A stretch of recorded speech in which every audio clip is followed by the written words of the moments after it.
Hi everyone, my name is Deepika Dimri. Welcome back to my this channel. And today we will be doing past continuous tense in detail.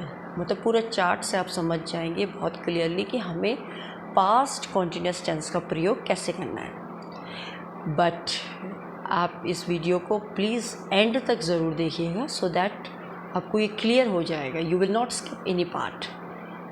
आपको rhythm में आपको समझ में आ जाएगा what is the flow of the past continuous tense, how it is being used. And अगर आप लोगों ने अभी तक प्लीज़ सब्सक्राइब नहीं किया है channel, then please subscribe it, like it and share it as much as you can. अगर आपको ये हेल्पफुल लगता है या वीडियो आपको पसंद आती है. So let's begin with the topic. So past continuous tense.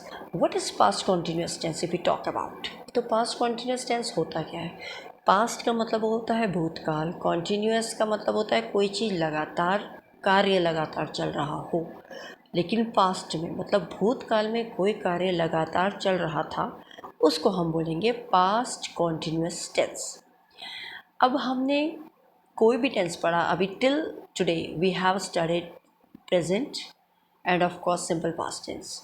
तो सब में हमने यही पढ़ा कि सेंटेंस के 3 फॉर्म होते हैं. हम कोई भी वाक्य बनाते हैं तो उसके 3 फॉर्म होते हैं और सब्जेक्ट के बेस पे हम उसको 3 फॉर्म में डिवाइड कर देते हैं. So the first sentence is your and it will be always, जैसे पॉजिटिव है, पॉजिटिव सेंटेंस कह सकते हैं हम इसको, या फिर हम इसको एफर्मेटिव सेंटेंस भी कहते हैं. So if we are talking about past continuous tense, तो इसमें जो सब्जेक्ट होगा, सब्जेक्ट के साथ इसका स्ट्रक्चर कैसे होगा, let's have a look. Plural nouns, we know what are plural nouns. I होता है, वी होता है, यू होता है और दे होता है. बट इस केस में एक चीज़ आपको माइंड में क्लियर रखनी है कि आई के साथ हम यहाँ वॉज का प्रयोग करेंगे. वॉज इसलिए कर रहे हैं क्योंकि ये पास्ट टेंस है.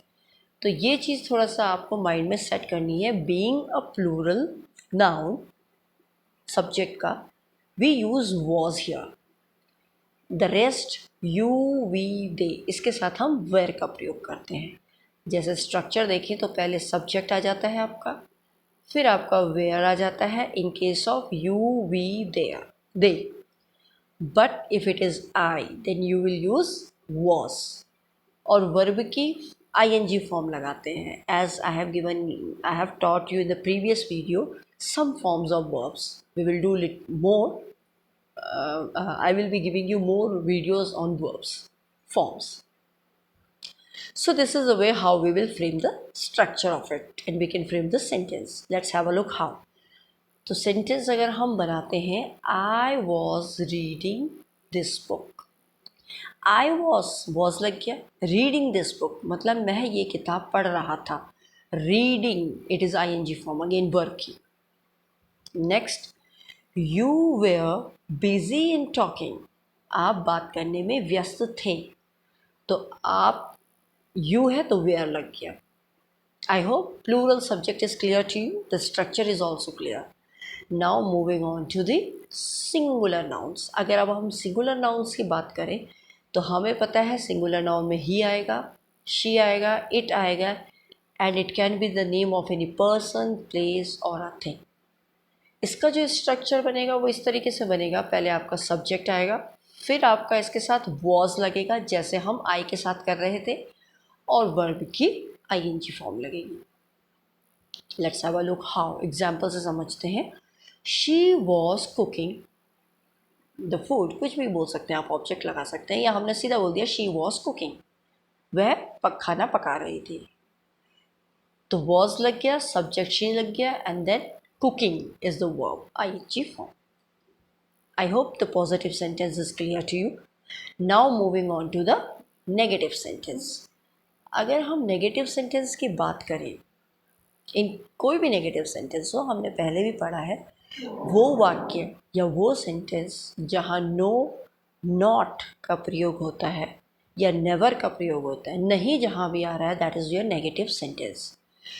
So let's begin how. Negative sentence में जो सब्जेक्ट यदि प्लूरल नाउन्स हैं तो वहाँ जो स्ट्रक्चर बनेगा वो पहले सब्जेक्ट लगेगा, फिर वेयर लगेगा in case of plural nouns excluding I के साथ वॉज लगेगा, फिर आपका नॉट लगेगा, फिर वर्ब की आईएनजी फॉर्म लगेगी। हम एग्जाम्पल से इसको और क्लियरली समझ सकते हैं, जैसे है I was not talking to him.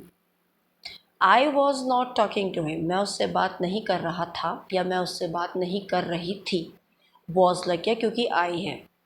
Clear. लेकिन अगर हमने यू के साथ लगाया you were not playing cricket, तुम क्रिकेट नहीं खेल रहे थे, तो वेयर लग गया। या they were not playing cricket, वे क्रिकेट नहीं खेल रहे थे। या हम बोल सकते हैं we were not playing cricket, हम क्रिकेट नहीं खेल रहे थे। आप समझ गए, वर्ब की आईएनजी फॉर्म प्लेइंग आ गई, वर लग गया, नॉट लग गया एंड सब्जेक्ट लग गया। So this is the rule for plural noun, this is the structure. But in case of singular nouns, इसमें क्या लगेगा, आपका सब्जेक्ट लगेगा, वॉज लगेगा, नॉट लगेगा और आईएनजी फॉर्म लगेगी। This is the same structure for I, plural nouns के लिए भी आई का प्रयोग हम इसी तरीके से करते हैं। तो आपका जैसे हमने बोला she was not reading a novel, वह एक नोवेल नहीं पढ़ रही थी, नहीं पढ़ रही थी। So this is the negative sentence of past tense, past continuous tense, क्योंकि कर रही थी, कोई काम हो रहा था पास्ट में। लेकिन यहाँ कह रहा कोई वो काम नहीं हो रहा था, मतलब वो नोवेल नहीं पढ़ रही थी, that is why it is a negative sentence of past continuous. I hope this negative sentence is clear to you. Now moving on to the interrogative part। Interrogative part क्या होता है? इंटरोगेटिव का मतलब होता है प्रश्नवाचक, यहाँ प्रश्न पूछा जाएगा। तो प्रश्न पूछने के दो ही तरीके हैं यहाँ पर। प्लूरल नाउन्स में हम क्या करते हैं, अगर तो आई है तब तो वॉज आपका पहले आ जाएगा, लेकिन अगर सब्जेक्ट आपका यू वी दे है तो वेर पहले आ जाएगा, देन सब्जेक्ट आ जाएगा, फिर वर्ब की आईएनजी फॉर्म जिसे हम फोर्थ फॉर्म भी कहते हैं, और क्वेश्चन मार्क लग के आएगा। तो इसको हम सेंटेंस से और भी क्लियरली समझ सकते हैं, जैसे was I watering the garden, क्या मैं गार्डन में पानी दे रहा था, पौधों को पानी दे रहा था। Is that clear? तो ये प्रश्न हो गया। अगर हम प्लूरल में यू भी दे के साथ वर का प्रयोग करके करें तो ये हो जाएगा were you cleaning the house, क्या तुम घर साफ कर रहे थे या तुम घर की सफाई कर रहे थे, प्रश्न हो। Is that clear?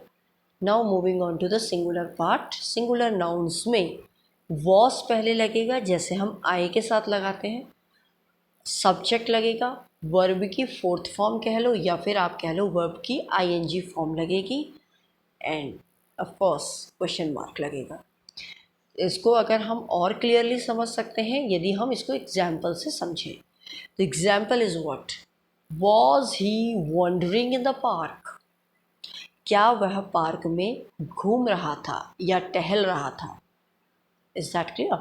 तो ये प्रश्न हो गया, तो ये ही मतलब वॉज लग गया इसके साथ। ऐसे ही हम आई के साथ भी वॉज का प्रयोग करते हैं in case of past continuous tense. I hope the video is clear to you. अब आपको रूल मतलब फ्लो चार्ट पूरा पता चल गया कि हम पास्ट कॉन्टिन्यूअस टेंस का प्रयोग कैसे करेंगे। Thanks for watching the video, and please if you have not subscribed this channel till now, then please subscribe it for more videos related to grammar and spoken part. Till then, bye, take care.